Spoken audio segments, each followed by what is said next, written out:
All right, so this is the cash flow. We'll jump right into it.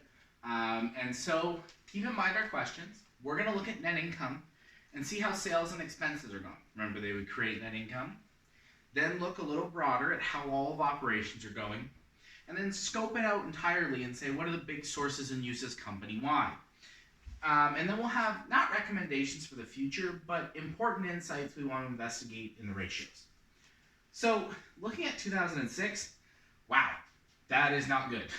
The negative 2 million becomes a little less than negative 2 million when you remember to add back depreciation, but adding back $88,000 to a $2 million negative doesn't really make you sleep any smoother. This is bad. So your opinion should really start at that C level. That's horrifying. Why is it so bad? What is happening? So probably it's because it's their first year in existence. So they probably don't have a lot of established customers yet. They haven't proven themselves. So businesses that are brand new do tend to lose money. So if I wanted to look at the glass half full, I'd argue that, it's expected to lose money in the beginning, but obviously this is going to be really hard to swallow going forward. The bad news is that's a lot of money, right? They started the business with $600,000 from us, and like $200,000 from them. That's $1 million. This is negative 2. So this business is going to struggle as it's consuming a lot of its startup money just in a rough first year, which we'll see. So if I look operations wide, well, what's worse than losing 2 million? Having 3 million disappear. By the time you're done operating, you go from negative 2 million to negative 3 million. It's starting to sound like we're just playing with Monopoly money and no one cares. That's another $1 million, right? It's one of those things where your jaw would drop and you probably don't sleep anymore. Where is it going? Inventory. Inventory is consuming another $1.3 million. It looks like they're getting some money from accounts payable, which is, $400,000. But there's this massive inventory. One explanation would be that to set up a new business, and remember their business is distributing wine, so they need to set up a warehouse of wine to sell to all the restaurants, bars, and individuals in the country, you might need a lot of wine to get started. So this might be a one-time thing. I would hope next year they don't need such a massive cash expenditure in inventory, right? It might be set up. So this might not be as bad as we think because it's one time, but they might have also bought way too much wine for a business that might run into some cash issues. The suppliers, on the other hand, are really only giving us $400,000. So we're not really keeping operations in balance, meaning we're going to have to find money from somewhere else to fill in the negative $1 million this added to our now $3 million hole. Looking company-wide, it looks like by the time they're done, their net cash flow is sitting at $26,000 to the positive. This is a glaring what? We start out by having negative 3 million, and we're actually at a positive cash flow by the end. So the question is, what are the major sources and uses company-wide? When you look company-wide, compress everything into one operating line. Operations eats $3 million. And operating today is going to be your big use, right? We're going to see that it uses the most money. Where do they get the money to cover this rough start and rough first operating year? Well, they borrow $700,000, or they bring in $700,000 from investors. They borrow $250,000 from a bank. They get a $1.2 million loan payable. So a loan payable would be shorter term than a bank loan. They have a bank line of credit. Let me make sure I'm lining these up correct. The bank line of credit is $1.5 million. So that's short term. So basically on lines of credit, very similar to a credit card, they've thrown $1.5 million. And so all of this brought in $3-point-something million, and that covered a need for some fixed assets, which makes sense. You're starting a business. You need a warehouse. You need a vehicle. So they bought their startup stuff and covered their awful first year through what seems like every possible place you could get money from. Let's play a game. I want you to list all the different ways you can get your hands on cash. You can go to the bank and ask for it with a long-term loan. Tick. You can go to the bank and ask for a medium-term loan. Tick. You can go to the bank and put it on something short-term like a credit card. We're going to call that a triple check because it's $1.5 million. Okay. You can bring in investors. Tick. And they're back here asking investors again. The only other real places you can get cash from are to sell off your assets. But we're buying assets to get set up. You can't set up a business and sell off equipment at the same time. It really doesn't make any sense. The only other way to make money is the way that most businesses hope to, which is earn it through income. But our income is eating cash. So unless this business starts bringing in cash through income, we're running out of places to go for cash really quickly. It's okay for a startup to struggle in the beginning, but this is just running through every place that could give us cash, and it gives me a lot of anxiety. The next year, starting at net income, there are people who are positive people and people who are negative people by nature. Positive people would say, well, it's only half as bad as last year. They improved by $100,000. People with a negative voice inside say you still lost $1 million. And so it reminds me of a story about my little brother. He used to get suspended from school, and one day my mom picked him up from school in the afternoon, and he said, Mom, I'm doing better. And she turned and was like, doing better? You got kicked out of school. And he said, yeah, but I usually get kicked out in the morning. This time I made it past lunch. You're still lost $1 million.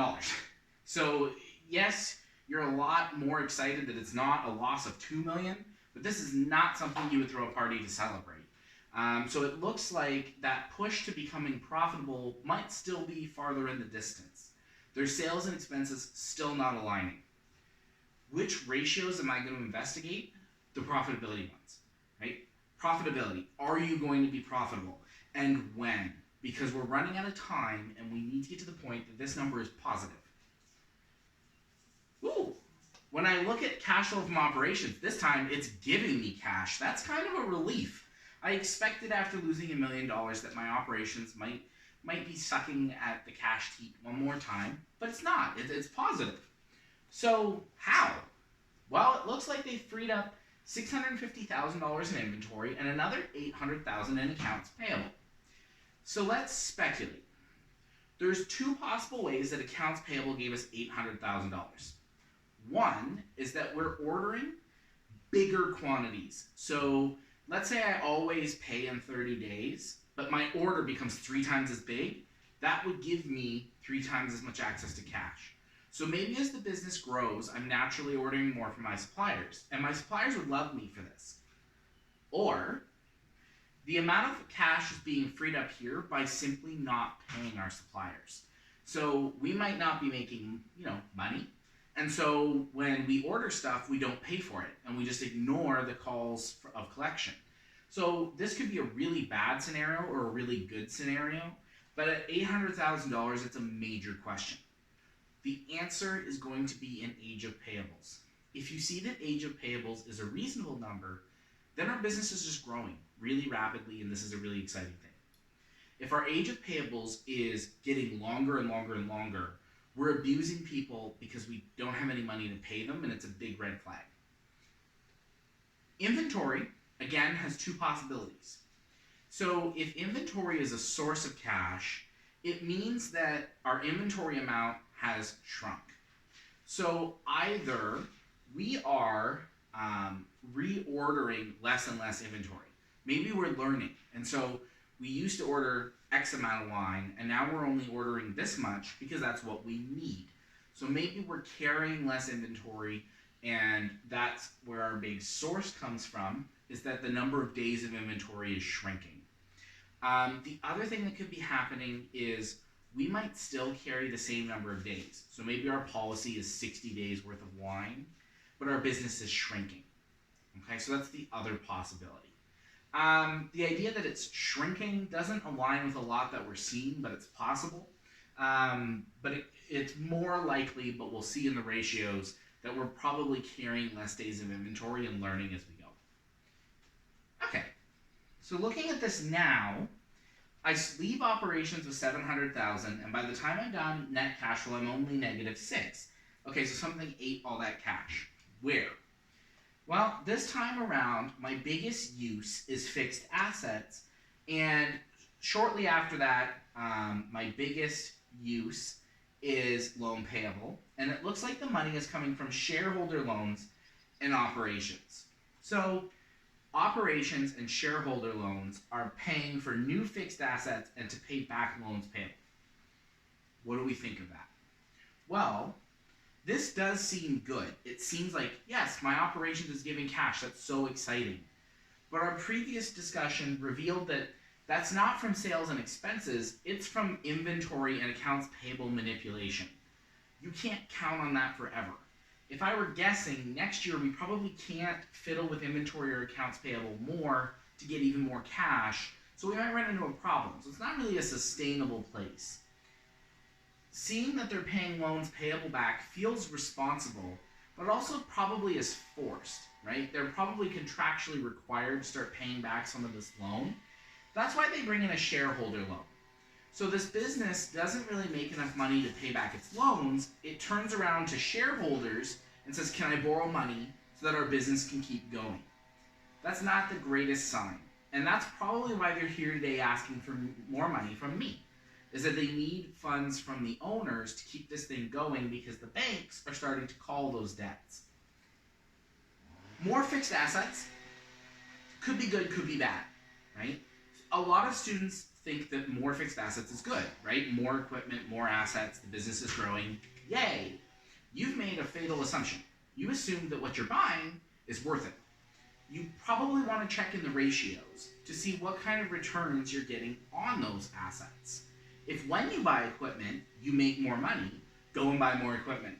But if you buy equipment frivolously and it's not a productive use, probably stop buying equipment. But if their goal, which is very lofty, they want to become the first primary hub of wine distribution for an entire country, they probably need a lot of equipment to do it. Okay, that's the cash flow. So, looking at the financial ratios, profitability was our biggest question on that cash flow, right? It was really a question of, when is this going to become positive? Because every time it's negative, I have to find something to fill that hole. If I lose $1 million, something has to provide it. Well, 2 years ago, and I don't know why this is blocked, they lost 46% of everything they sold. Meaning for every dollar of sales in their first year, they lost 46 cents. That's terrible. By the next year, though, they only lost 11 cents for everything they sold. So again, it's better, but it's still bad. The big question is, what will happen next? If they made an over 30% improvement, if they could do it again, all of a sudden they go from losing 11% to making 15 to 20%. It could be that next year is the year they explode. So to answer this question, we have to figure out why and how they pulled off the miracle of a 30% improvement.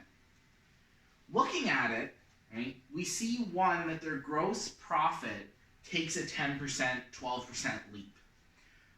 Why is gross profit going up? Because COGS is going down as a percent.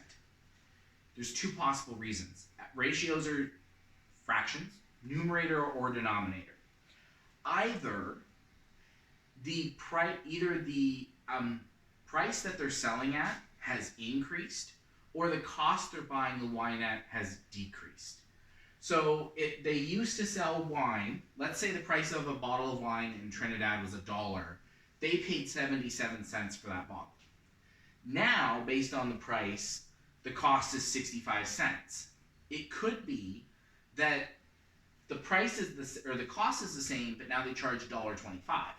So maybe they raised their prices. Or they found a better, cheaper wine supplier. Okay? We won't know which exactly, but they've done something systemic here. I would predict that next year, their cost of goods sold is 65% or better. Right? There's not really a one-time kind of thing to explain this, so I'm going to bank that it keeps going. My guess, although it's not verified in the story, is that when they came to the island to get people to try wine, because when you think of the Caribbean, I hope you think of rum or Johnny Depp, which should lead you back to rum. So In the Trinidad and Tobago, they tend to drink rum, not wine. In the beginning, they may have put the wine out at a discounted price to get people kind of used to it, and now they're raising the price. Looking though at the biggest change, operating expenses were almost 60% of everything sold, and now they're down to 38, almost 40. This shift is either because expenses are dropping or sales are rising. Okay? And so when we look, we're starting to see scale. If they rent the same facility, and we know that rent tends to be the same price each year, it used to be 15% of sales and now it's 6%. This is probably because they're selling more. And when we look at the growth ratios, we'll see that they're selling more. This is a term that they call economies of scale, where if I rent a facility, let's say the space costs me $500 and I sell 500 items, each item has to cover $1. But that same facility for $500, if they sell 1,500 items, instead of having to cover $1 of cost each, they have to cover about 33 cents. This is economies of scale. You have to pay a fixed cost, and so the more you sell, the more you make. They're starting to get to scale. So there is hope, right? We had a very negative view of them in the cash flow, but the truth is next year, if their sales keep increasing, I would predict that this operating expenses as a percent gets even better. And that this probably stays at 65% or even finds a way to creep up better. So as they get scale, they're going to get more and more profitable. And if we can get this to jump even half the amount it did last time, we can get to positive. Positive is the promised land. If I don't have to take out loans and bring in investors to cover early stumbles, I could be very successful. But if I need a couple more years, I might run out of cash. Let's take a look at their liquidity. So their current ratio was 0.71 in the first year and then 0.26 in the second. This means they have 26 cents currently of current assets, things that will be cash within 1 year, for everything they owe in cash within a year. This is bad, right? I hope that when you read it as you have 26 cents of cash ready for things you have to pay with cash, mental alarm bells should start going off. You should feel this, okay, where am I going to get the money from? They could take out more loans or bring in more investors. There's still places to go, but they are going to be in a cash pinch. Definitely next year they're going to struggle, and it's going to get worse. The acid test is 1 cent. That's horrifying. If you remove inventory from current ratio, they have 1 cent of cash-like things ready to pay bills that will come in cash that year. They will have cash emergencies next year. I would bet my life on it. They will struggle with cash and need to do some major maneuvering with investors or debts or something. So this isn't looking good. They are not liquid at all. This indicates that the majority of their current assets are inventory. We saw in the cash flow that inventory was a major use of cash and is becoming a source. It seems that their inventory is jumping around and really taking up space for them. So let's look at those ratios. Their first year, receivables seems pretty irrelevant because it doesn't seem like they let anyone pay later, right? It's 2 days, it's half a day. A little side talk about that. Their business is probably asking people to pay when they get the wine. This is probably because they have no cash, right? They're desperate to get cash all the time, so they don't let anybody pay later. But they're a distributor, right? They sell cases of wines to bars and restaurants. Bars and restaurants probably expect the privilege of leave the case, bill me, I pay you in a month, right? Not very many of them probably want to operate on a cash system. So they might be struggling to get sales because they can't afford to give credit right now, which is something that's probably expected. So this is actually something very few students pick up on, and that's okay, but I actually don't like this. It's good for their cash situation right now. It's smart to stay alive. It keeps them going, but it's probably holding them back. Inventory is the thing I want to talk about. We're talking millions of dollars. It's the heavyweight topic. When they start this business, they bring a half a year's wine to the Caribbean. Now, I know that sounds fun, but realistically, they don't need a half a year's wine to operate this business, and that's a ton of cash that they've locked into bottles of wine that they need to survive. right? Remember their first year in the cash flow, we saw that they went to every source of lending and owners for money. This isn't good. This was a bad decision. That being said, there is no one in the Caribbean selling wine at Trinidad and Tobago right now. So this is a new business model in a new country. They have limited experience doing it. I'm not surprised that they bought too much or too little, because I don't think there's anybody on the planet that could predict the right amount to bring. Giving them credit, their business skills and their education jump into overdrive. They cut their inventory by 100 days. So they figured out after the first year, and they probably cried, they looked at big piles of wine and said, uh-oh, I don't need that wine. I need cash. So they stopped reordering wine, and they shrunk the amount in their warehouse down to 45 days. That's what provided the $800,000 in cash to get us through this year. That's awesome, and it's very clever. There's one little caveat. Next year, can they get $800,000 by shrinking 100 days? If you live in the realm of reality, you can't shrink 45 days by 100 days. So they've tightened their belt and they found some loose money, but it was a one-time source. If next year doesn't bring in cash on its own, they can't do the same thing. You can't be a wine distributor without wine. So they did a very smart thing, but it was a one-time thing. Age of payables. They used to pay their supplier in 30 days. This was wonderful. I'm sure their suppliers loved them. Now they pay their suppliers in 90 days. I'm sure when they call their suppliers now, their supplier probably goes, them again. Right? They're not that happy with them. So they have delayed paying because they don't have cash. Depending on industry standards, this could really start getting on their nerves. And they might start saying soon, sorry, we don't ship wine to your island anymore. We don't need you. Or they're going to say cash up front only. So my suppliers might be getting more annoyed with me. I think, but bear with me if this isn't in the story anymore, I think the suppliers did agree to this, which is why it's a little more okay, but we can't stretch this another 60 days into half a year. If I don't pay my suppliers a half a year at a time, I don't have suppliers anymore. And my business is buying and selling. So it's not a great plan. So this was smart maneuvering, but we don't have any chance of doing this again, right? We've already kind of stretched this out. Stability is NA. That doesn't mean you're not going to talk about it, because not having stability is something you really want to talk about. Right? Their net worth to total assets can't be calculated because their equity is negative. If you look on a balance sheet right now, the owner's amount of money in the company is negative, meaning that debt, they have more debt than stuff. Imagine walking into the bank and saying, hi, I have $100 worth of stuff. And the bank says, we know you. We lent you $150. And you go, yeah, want to give me more? They're probably going to kick you out with security and like a whole escort because it's not going well, right? This is an alarming thing. You don't want a business in this situation. That's probably why they're asking me as an investor today.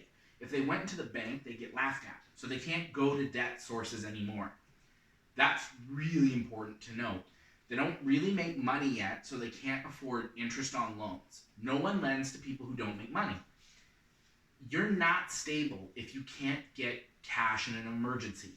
So in an emergency, they can't go to the bank and take out a loan and survive. And we predicted they're going to have an emergency. So it's highly likely they will need cash now. And the chances they can get cash now from the bank are zero.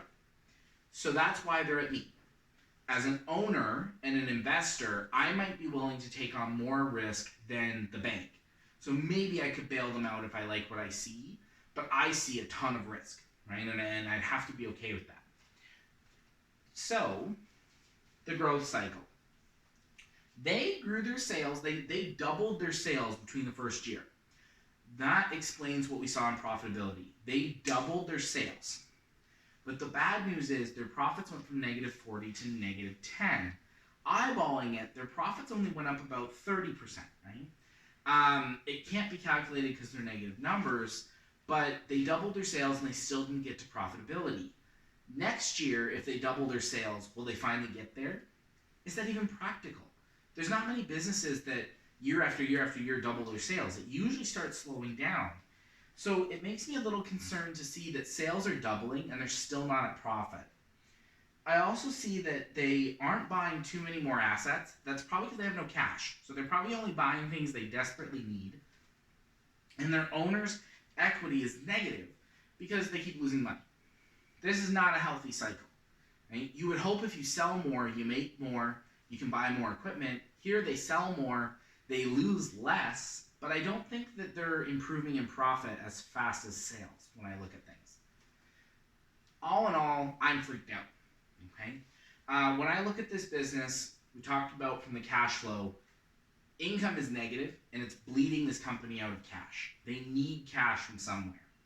There's only so many places you can get cash from, and we listed them, and they've been there, done that, and kind of blacklisted themselves. They're down to what I call I love you money. They need an investor to come in as an angel, swoop them up, and give them cash to survive, someone like me, right? Or they need to start making money on their own, or they could sell off assets. If you sell off assets, let's say you sell off the warehouse, how do you make more sales? Right? The minute they sell off their equipment, the chances that this business is going to be successful is really low. And it's getting less and less likely that they're going to find loving investors. My guess, and the story never says, is that Arthur Greenway is a very close relative or family friend. Right? I really think that he's probably dating their mom, if I'm going to be straight up. At this point, Arthur's one of their few hopes, and looking at it, we know that. Right? It's not looking great. So if I were going to do projections,